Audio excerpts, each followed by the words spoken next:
10 के दमदार ट्रेड्स में आपका स्वागत है। ये शो आप देखेंगे मेरे और वीरू के सौजन्य से। और आज हमारे साथ पैनल में पिछले शो से आशीष बहेती, प्रकाश काबा और सच्चिदानंद उत्तेकर कंटिन्यू करेंगे। इसके अलावा निर्मल बांग के विकास सालुंके को भी हम जोड़ेंगे हमारे साथ। 10:05 पर बिग मार्केट वॉइसेस में आज हमारे साथ जुड़ेंगे केआर चोकसी होल्डिंग्स के देवेंद्र चोकसी। ये सब लाइंड अप है आपके लिए कुछ ही देर में शो पर, लेकिन उससे पहले जरा मार्केट की बात कर लेते हैं। Market now at days high.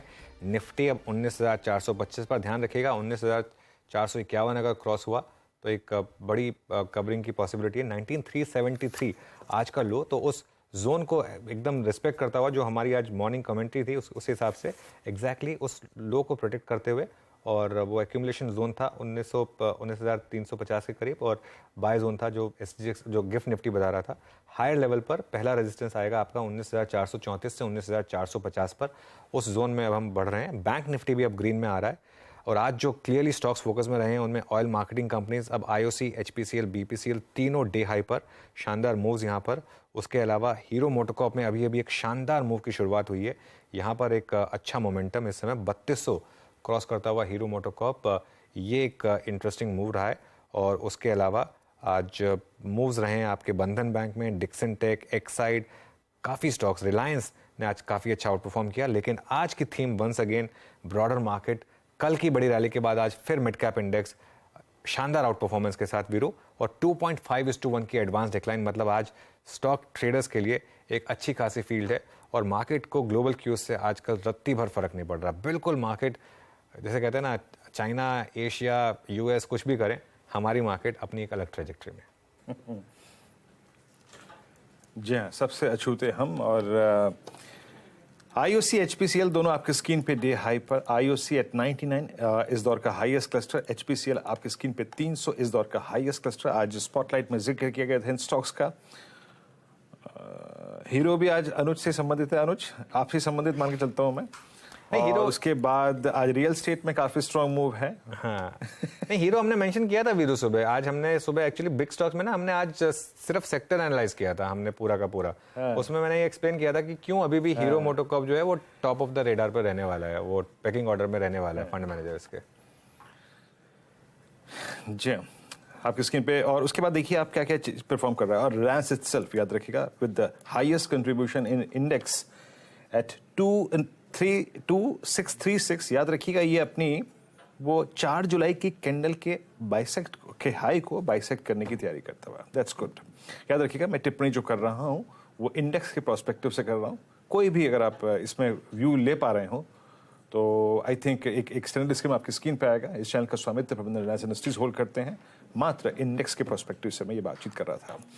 अब एक काम करते हैं, ट्रेड्स प्रिक करना शुरू करते हैं फ्रेश पर्सपेक्टिव से। हमारे साथ क्योंकि जुड़े हैं विकास। गुड मॉर्निंग, कार्यक्रम में स्वागत है आपका। विकास, आपका इस वक्त इंडिसेस पे व्यू और आपका 2 कन्विक्शन ट्रेड का व्यू क्या है? गुड मॉर्निंग वीरेंद्र जान जी। देखो, मार्केट में हमने देखा कि लास्ट 2 ट्रेडिंग सेशन में एक साइडवेज मोमेंटम देखने मिला, एक रेंज में ट्रेड करते हुए देखने मिला। हालांकि इंडेक्स में 19,500 नेक इमीडिएट रेजिस्टेंस है, तो उसके आसपास मुझे लगता है वापस इंडेक्स एक बार रीटेस्ट करने जा सकता है 19,500 का। तो थोड़ा मोमेंटम यहाँ पे पॉजिटिव है, लेकिन स्टॉक स्पेसिफिक यहाँ पे जो मोमेंटम देखने मिल रहा है बहुत बढ़िया है। यहाँ पे अच्छा मिड कैप काउंटर में भी अच्छा मूव देखने मिल रहा है। कल जैसे क्लोजिंग लेवल में हमने CG पावर और कैन बैंक रिकमेंड किया था, वैसे मुझे आज भी वही पैटर्न में टाटा पावर यहाँ पे एक स्ट्रॉन्ग लग रहा है। यहाँ पे एक ब्रेकआउट टाटा पावर में आते हुए देखने मिल रहा है। 225 का ब्रेकआउट था, अभी उस ब्रेकआउट के ऊपर इंट्राडे में एक अच्छा सस्टेन भी करते हुए देखने मिल रहा है। तो टाटा पावर मेरा फर्स्ट बाय कॉल रहेगा, जिसका टारगेट ऊपर में 238 का रहेगा और स्टॉप लॉस 224 का रहेगा। दूसरा रहेगा कोटक बैंक। कोटक बैंक में एक ब्रेकआउट देखने मिला था, हालांकि 2 दिन से उस ब्रेकआउट पॉइंट पे वो ट्रेड करते हुए देखने मिल रहा था, लेकिन आज फर्स्ट 20 मिनट्स में ही उसने उस ब्रेकआउट को ब्रेक करके उसके ऊपर सस्टेन कर रहा है।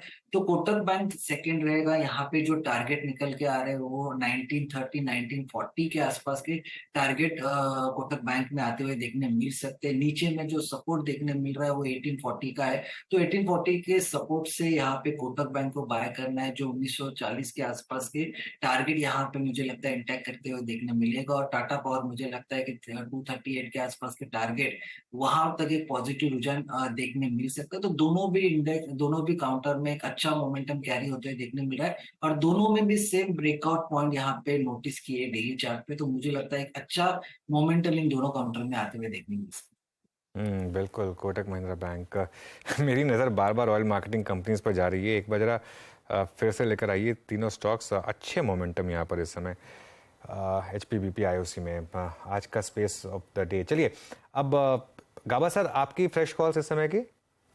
मुझे अपोलो हॉस्पिटल अच्छा लगता है। मुझे ट्रेड करा है 5180, थोड़ा सा लंबा नजरिया होना चाहिए। मेरे ख्याल से 5300 पॉसिबल है, स्टॉप होगा 5100। तो अपोलो हॉस्पिटल पर ध्यान देना चाहिए 1 2 या 3 दिन के पर्सपेक्टिव से। दूसरा जो पसंद है वो है हेवल्स इंडिया, बहुत ही बढ़िया बेस बना है, लवली बेस।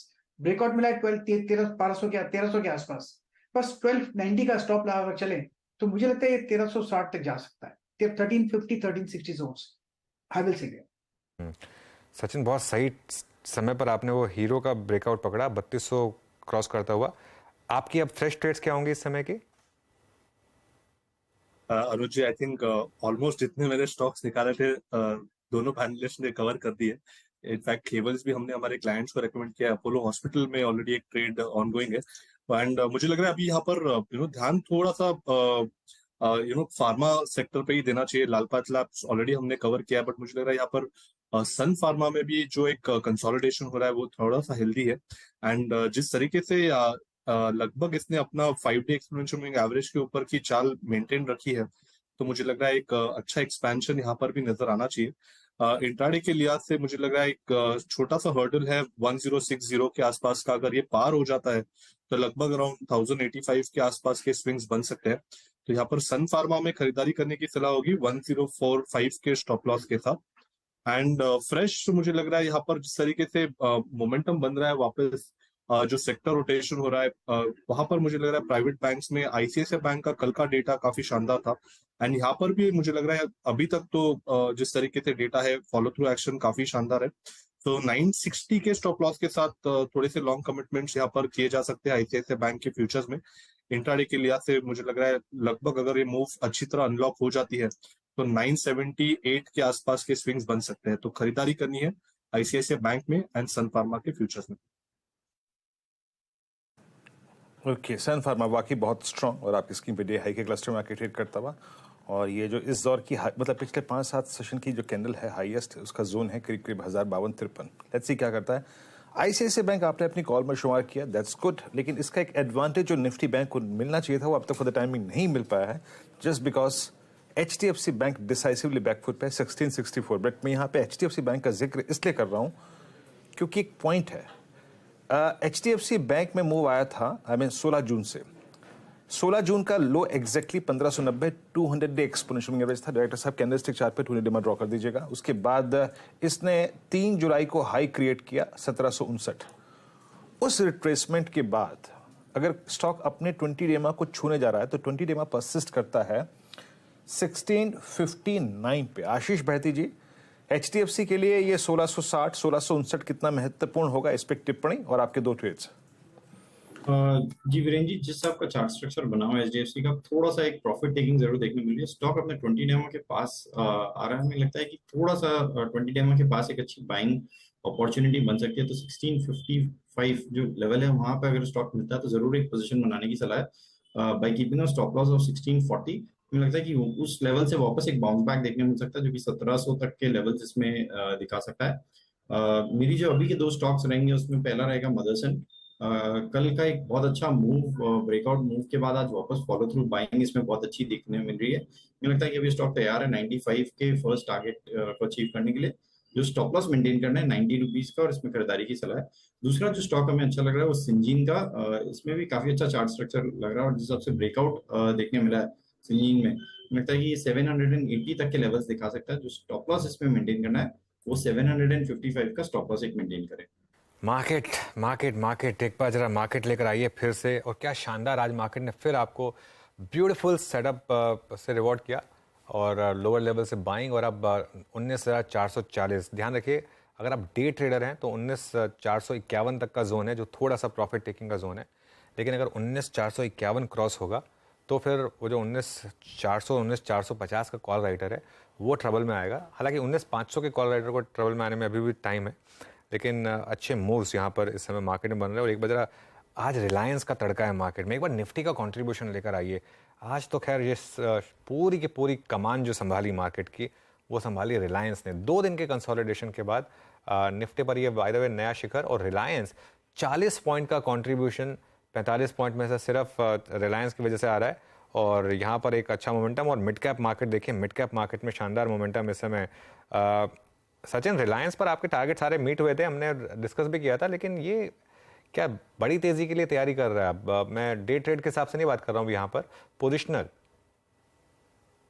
जी अनुज जी, इनफैक्ट पोजिशनली तो कोई दो राय नहीं है। जिस तरीके से ये ट्रेंड ओवरऑल इवॉल्व हो रही है, अगर हम इसका थोड़ा सा लंबा स्ट्रक्चर देखें 2021 से, तो लगभग अराउंड 2800 से लेके 2300 के रेंज में ये ऑस्किलेट कर रहा था।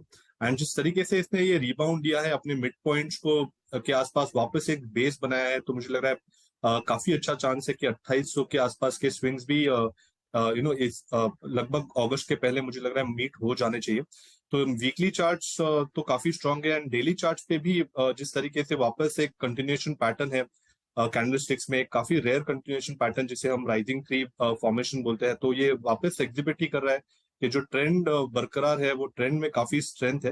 एंड कन्विक्शन काफी हाई हो रहा है, क्योंकि 2600 के आसपास अभी लग रहा है कि ये फ्लोर शिफ्ट हो रही है। तो इमीडिएट बेसिस पे भी मुझे लग रहा है जिस तरीके से ये ब्रेकआउट हुआ है, थोड़ा सा और एक्सटेंशन 2660 पर 60 तक आ जाना चाहिए।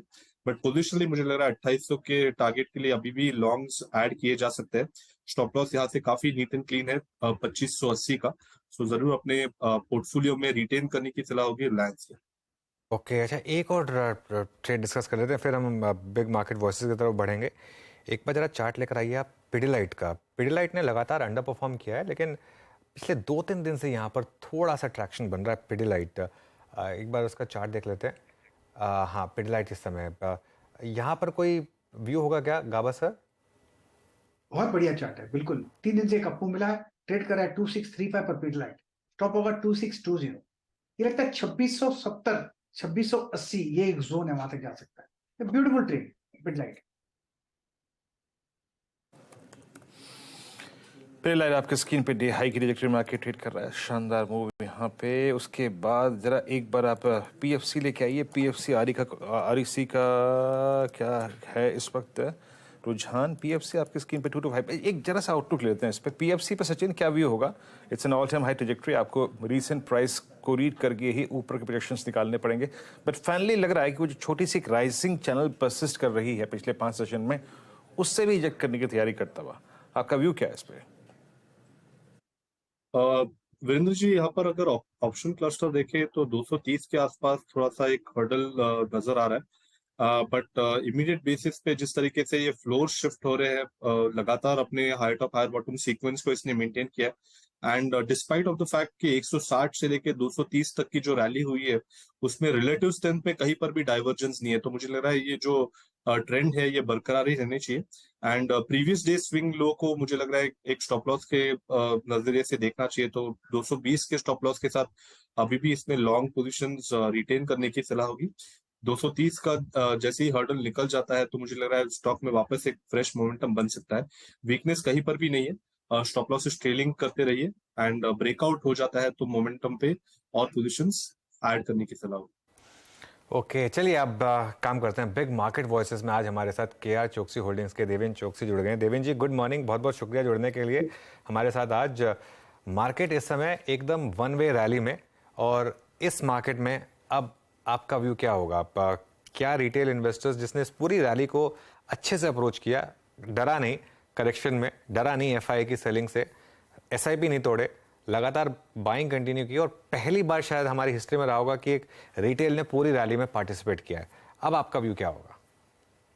Good morning Anuj. I think बहुत अच्छी मैच्योरिटी के साथ रिटेल इन्वेस्टर आज की तारीख में मार्केट के अंदर ऑपरेट कर रहे हैं। आपने जो सही बताया कि फरवरी और मार्च मंथ के अंदर जो फंड्स विड्रॉ हो रहे थे, उस समय के अंदर हमारे रिटेल इन्वेस्टर की तरफ से एसआईपी के माध्यम से इन्वेस्टमेंट बरकरार रहा। और एट द सेम टाइम जब भी अप्रैल और मई महीने के अंदर मार्केट के अंदर एक काफी अच्छी रैली आई, पर्टिकुलरली मिड कैप स्टॉक्स के अंदर, और even partly in the month of June also, तो ये जो रैली है उसके अंदर मिड कैप इन्वेस्टर ने प्रॉफिट बुक भी किया है।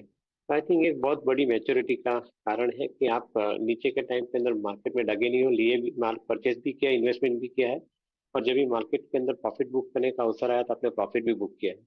और यही कॉन्फिडेंस के साथ में आज की तारीख में देख रहा हूँ कि retail investor they are buying into some of the large cap companies, कि जहाँ पे लास्ट 2-3 महीने के अंदर इतना मार्केट के अंदर वो लार्ज कैप कंपनीज का जो पार्टिसिपेशन नहीं था, I think retail investor has now started participating also into the large cap companies. Maybe I think some of the companies are news driven, some of the companies are suggesting fundamental prospects, I think which are far better than before. तो वो हिसाब से I think investment का दौर चालू है।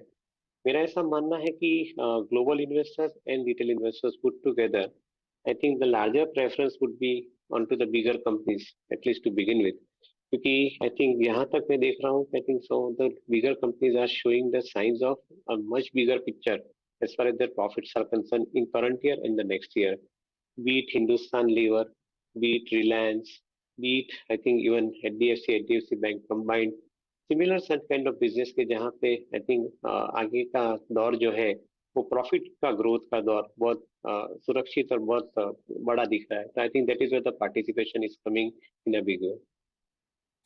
देवेन जी, आपने बात की HDFC बैंक की, ये जो रीसेंट मूव आया HDFC बैंक का, कंबाइंड एंटिटी को आप किस तरीके से देख रहे हैं? क्या आप मानते हैं कि वो एक कंबाइंड लेवरेज का इम्पैक्ट आएगा HDFC बैंक में, और जब ये single entity as bank trade करेगी तो क्या ये यहाँ से आउट परफॉर्म कर सकती है? Yes, I think these are some of the once in a lifetime opportunity, Anuj. जो हिसाब से HDFC बैंक कंबाइंड होके उनकी जो साइज है बैंक की वो साइज बढ़ रही है।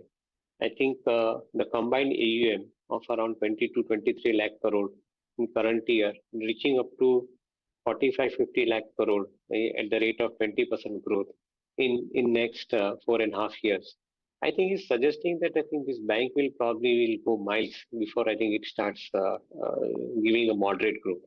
तो उसका एक रीजन ऐसे भी बनता है कि इकोनॉमी के साथ में कारोबार जुड़ा हुआ है। इकोनॉमी $3.5 ट्रिलियन की इकोनॉमी है, वो 3-4 साल के अंदर $5 ट्रिलियन के आगे जा रही है, और एट द सेम टाइम 2035 के अंदर करीबन 10 से 12 ट्रिलियन डॉलर की इकोनॉमी बनेगी। तो ये जो दायरा है उसके अंदर I think some of the larger banks like HDFC bank combined और इवन SBI, जिनकी AUM की साइज बड़ी है, उनके लिए आई थिंक कारोबार अच्छी तरह से सुरक्षित दिख रहा है। Plus this banks have proven management, they are prudent in their exposure in their lending, and at the same time they're using technology better than what they have been using up till now. तो मेरा ऐसा मानना है कि I think समय के साथ में ये बैंक के अंदर आई थिंक अच्छा ग्रोथ मिलना चाहिए। I am particularly bullish about it. I am careful at the same time because of some of the immediate headwinds I think that they may face because of the capital structure. तो थोड़ा उसके अंदर शायद एक थोड़ा headwind आ सकता है, but otherwise this is remaining absolutely convincing story from the long term investment point of view. Deven ji, college में कौन सी बाइक आपको सबसे ज़्यादा पसंद थी, बताएंगे जरा? मैं एक टॉपिक पे आने वाला हूँ। सबसे पसंदीदा बाइक कौन सी थी आपकी उस वक्त? मैंने इतनी बाइक यूज नहीं की है, बट आई थिंक जब भी मुझे फर्स्ट टाइम लाइसेंस मिला कॉलेज के बाद, कॉलेज में एंटर होने के बाद में, तभी वो समय के अंदर बजाज की कावासाकी थी और एक TVS सुजुकी वैसे बाइक हुआ करती थी। तो वो बाइक दोनों मैंने ओन की है, बट बहुत कम समय के लिए मैंने यूज की थी वो बाइक। ओके, अच्छा, अब एक होता है ना, एक ड्रीम को फुलफिल करना। आपको मतलब ग्लोबली सबसे जो स्ट्रॉन्ग ब्रांड्स थे, आई मीन हार्ले डेविडसन, अब 2.25 लाख की रेंज में जब अब लॉन्च हो रही है भारत में, ये डिफरेंट थीम है ऑल टुगेदर, जो कि शायद भारत में कभी कल्पना भी किसी ने नहीं की होगी। आई मीन अब इसके मायने हीरो मोटोकॉर्प के लिए, बजाज ऑटो के लिए है क्या? कैसे अप्रोच करेंगे आप इन दोनों लॉन्चेस को? इनफैक्ट आई थिंक मैं हमेशा एक चीज का बिलीव करता हूँ कि बजाज ऑटो ने जो हिसाब से 2006, 7, 8 के अंदर एक अप्रोच लिया था कि they will not be concentrating on 100cc motorcycles and they'll be concentrating on the power motorcycles, which is 125cc and subsequently 150cc motorcycles. And thereafter subsequently KTM आने के बाद उनके पास 200cc motorcycles and even 400cc motorcycles are also there in the portfolio.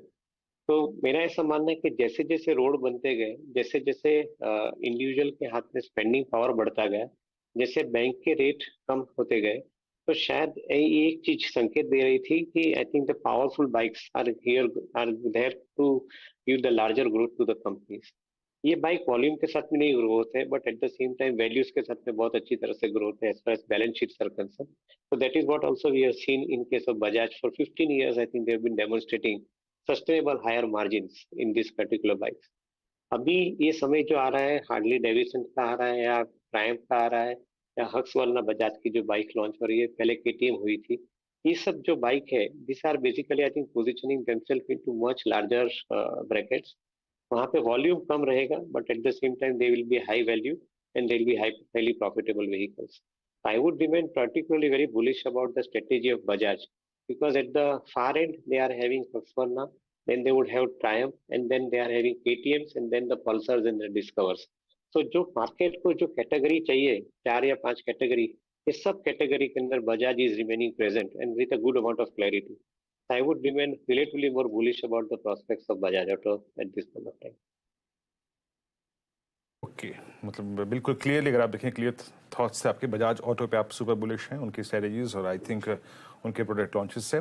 Devendra जी, कल लोरा developers ने अपना quarterly update दिया, वो strong भी था, और आज आप देखिए रियल स्टेट पे ऑलमोस्ट डेकेड हाइट पे ट्रेड कर रहा है। डेकेड क्या मतलब, लगभग 12-15 साल के हाईएस्ट रेट पे रेंज पे ट्रेड कर रहा है। लोग DLF, Obra realty, Godrej property, सब में काफ़ी स्ट्रॉन्ग स्विंग है। अभी आप रियल स्टेट स्पेस पे क्या अप्रोच रख रहे हैं? कोई स्टॉक जो मार्क कर पाए आप, या फिर रियल स्टेट एंसिलरी या फिर एचएफसीज में? तो आई थिंक रियल एस्टेट की जो तेजी है, वो तेजी मेरे ख्याल से 1 या 2 साल की नहीं है। मैं जो हिसाब से देख रहा हूँ, ये तेजी मुझे लगभग अगले 5 साल तक क्लैरिटी मिल रही है। पूरे भारतवर्ष के अंदर आप देखें, I think the metro cities देखें, बियॉन्ड मेट्रो सिटीज हम लोग देखते हैं, everywhere I think the new constructions are coming up. People are shifting from the smaller houses to the mid-size houses to the larger houses. ये transition process भी चालू है। Metros के अंदर I think the premium housing की तरफ trend चालू है। मेट्रोस के बाहर जाते हैं तो आई थिंक लार्जर हाउसेस के ऊपर ट्रेंड है। उससे नीचे जाते हैं तो मिड साइज हाउसिंग के ऊपर ट्रेंड है। And I think overall the affordable housing का ट्रेंड ओवरऑल पूरी कंट्री के अंदर हम देख रहे हैं। तो in each of the segments I think the real estate space के अंदर मेरे ख्याल से डिमांड सिनेरियो बरकरार है। फॉर्चुनेटली जो हाउसिंग फाइनेंस का कारोबार है, उसके अंदर से कारोबार जुड़ा हुआ है, और हाउसिंग फाइनेंस कंपनीज के पास लैंडिंग करने की क्षमता अभी बढ़ती जा रही है। जैसे थोड़े टाइम पहले हमने एचडीएफसी बैंक की बात की। मेरा ऐसा मानना है कि because of the higher amount of lending ability of this banks and because of the lower cost of interest, मेरा ऐसा मानना है कि रियल एस्टेट का कारोबार आगे के समय के अंदर सुरक्षित रहेगा। शायद क्वार्टरली बेसिस के ऊपर थोड़े अप्स एंड डाउन स्विंग मिल सकते हैं, क्योंकि प्रोजेक्ट कंप्लीशन के साथ में उनका सेल्स जुड़ा हुआ है। तो मैं ऐसा समझता हूँ कि I think more steadier growth will be available from the housing finance companies, ऐसा मेरा मानना है। And selectively some of the building material supplying companies, इसके लिए भी आई थिंक एक थोड़ा समय अच्छा रह सकता है। But we would remain very bullish about the prospects of housing finance companies in general. Okay, housing finance companies यहाँ पर अच्छे मूव्स। अच्छा, अब एक बार जरा कुछ और स्टॉक्स देख लेते हैं। वोडाफोन आइडिया में पिछले 2-3 दिन से थोड़ा ट्रैक्शन है, हालांकि पेनी स्टॉक है, लेकिन यहाँ पर एक इंटरेस्टिंग मूव्स आ रहे हैं। देवन, मिड कैप आईटी में आपकी प्रेफर्ड पिक्स क्या होंगे इस समय? So Anuj, I think that some of the companies' businesses which we like, I think are L&T Technologies, Cyient Technology, Tata Elxsi, and KPIT. ये जो each of these companies which I spelled out, I think each of these companies have some niche play to offer in respective segment of the business. और fortunately because of the niche offering that they are having, उनके जो customer segment है वो उनके साथ में काफी हद तक अच्छे तरह से जुड़े हैं, and they are giving you them the repeat businesses. Fortunately, because of the niche offerings that they are having, they are not facing extremely high amount of competition for winning the contracts. And as a result of which, I think they are getting a sustainable flow of larger contracts, I think, to them on a systematic basis. मैं ऐसा समझता हूँ कि some of these companies which we are tracking, where we are relatively higher conviction, उसके अंदर हम देख रहे हैं कि करीबन 25 से 30%, इवन सम केसेस 35% का रेवेन्यू ग्रोथ हम देख रहे हैं because of the contracts that they have signed. So we will remain particularly bullish about them. However, in the near term, some of these companies have actually achieved their price target. As a result of which, I think they may struggle to score higher amount of price, I think, as far as the market is concerned. But their profit and the ability to generate higher profits in next 3 to 5 years would remain extremely high, and that is where we are convinced. Maybe I think corrective market के अंदर कभी opportunity मिलती है, जैसे last फरवरी और मार्च में मिली थी अभी 4 महीने पहले, वो अपॉर्चुनिटी शायद हमें मिलती है, तो इसी अपॉर्चुनिटी के अंदर some of this companies would remain really an attractive proposition to buy in the portfolio. अच्छा देवेंद्र भाई, लास्ट प्रश्न पूछूंगा पे। आई मीन फार्मा तो खैर डे हाई पर है, इस दौर के हाई पे है, अप्रैल मई जून में काफी स्ट्रॉन्ग हो गया, बट सुपर वेल्थ क्रिएटर रहे या फिर हायर लेवल्स पे सस्टेन रहे सारे के सारे hospital stocks. Look at Apollo closer to its all time high, Max, Fortis, Global Health, और इसमें से आपका टॉप स्टॉक कौन सा होगा? और एक और डायग्नोस्टिक स्टॉक्स में एक फिर मूव आ रहा है। अभी 4-5 रोज पहले हमारे डॉक्टर लाल पैथलैब से बात हो रही थी, उन्होंने कहा था कि जो अब नॉन कोविड रेवेन्यूज हैं वो थोड़े स्टेबल हो रहे हैं, टेस्ट पर क्लाइंट्स जो हैं वो थोड़े बढ़ रहे हैं, प्राइसिंग भले कैसी हो। आपका प्रेफर्ड हॉस्पिटल स्टॉक और प्रेफर्ड डायग्नोस्टिक स्टॉक कौन सा होगा इस वक्त? तो हमने हॉस्पिटल और डायलिसिस से तो वो काफी नजदीक से स्टडी किया है, और we find good amount of prospects in them. But I think ऐसा एक चीज हम ऑब्जर्व कर रहे हैं कि hospital stocks they have I think a typical character of higher amount of capital infusion requirement from time to time for expansion of the bed capacities, and as a result of which I think the number of beds that they have to increase from time to time, that is basically I think resulting into the cash flows getting deployed for further expansion, which is not bad. But at the same time, as an investor, I think आपको जो free cash flow का invest advantage जितना मिलना चाहिए, वो advantage ये business के अंदर शायद आपको नहीं मिल सकता है। So as a preference, we go towards those businesses where I think the companies are expanding, but at the same time they are generating free cash flows. So as an investor, I think we get the higher amount of return in our portfolio. So maybe I think our preference stays with more API companies, companies which are having CRAMS business within the basket of pharmaceuticals and the healthcare. We find I think this particular proposition more appealing than merely the hospital stocks or the diagnosis stock. ये stocks शायद कभी valuation से कम होते हैं तो definitely buying की opportunity अच्छी बनती है to trade at the lower valuation, but otherwise for sustain growth we find ourselves more comfortable with the companies which I have mention in API as well as in CRAMS business. Okay, चलिए देवेंद्र जी, बहुत बहुत शुक्रिया आज हमारे साथ जुड़ने के लिए। और अब वीरू और मुझे भी दीजिए इजाज़त। और निफ्टी एट डेज हाई देखिए 19,460। एक आज उसमें हमारी ट्रेड थी, एक लीप ऑफ फेथ लीजिए और पहले डिप पर या पहले ओपन पर बाय करिए। और अब हम 19,460 के ऊपर, ये इंटरेस्टिंग हो सकता है मूव। 19,500 की तैयारी अब आप कर लीजिए। 40 पॉइंट ही रह गए हैं वैसे, आज आ जाना चाहिए 19,500। बैंक निफ्टी में भी रिकवरी 45,180 इस समय। सुमित के पास चलते हैं अगले शो के लिए, ट्रेडर्स हॉटलाइन के लिए। तो 19,500 फ्यूचर में तो हो ही गया, 19,500 के ऊपर तो भी कामकाज कर रहा है। कैश में भी लग रहा है कि 19,500 आज पार हो जाना चाहिए। और लोअर लेवल से ऑटो में बढ़िया रिकवरी, जो आज हीरो मोटोकॉर्प ने लीड किया फिर से। Bajaj automobiles flat to positive side पर आ गया है। आइशर लगातार तीसरा दिन 10%, 11% वाइप आउट हो चुका है आइशर पिछले 3 सत्रों में। देखते हैं आगे कैसे कामकाज होता है। और इस नए ऑल टाइम हाइस पर आपके अगर कोई सवाल है तो उस पर हम बातचीत करेंगे। सर्वेंद्र हमारे साथ मौजूद हैं जिनसे हम चर्चा करेंगे आपके सवालों को लेकर। एक छोटे से ब्रेक के उस पर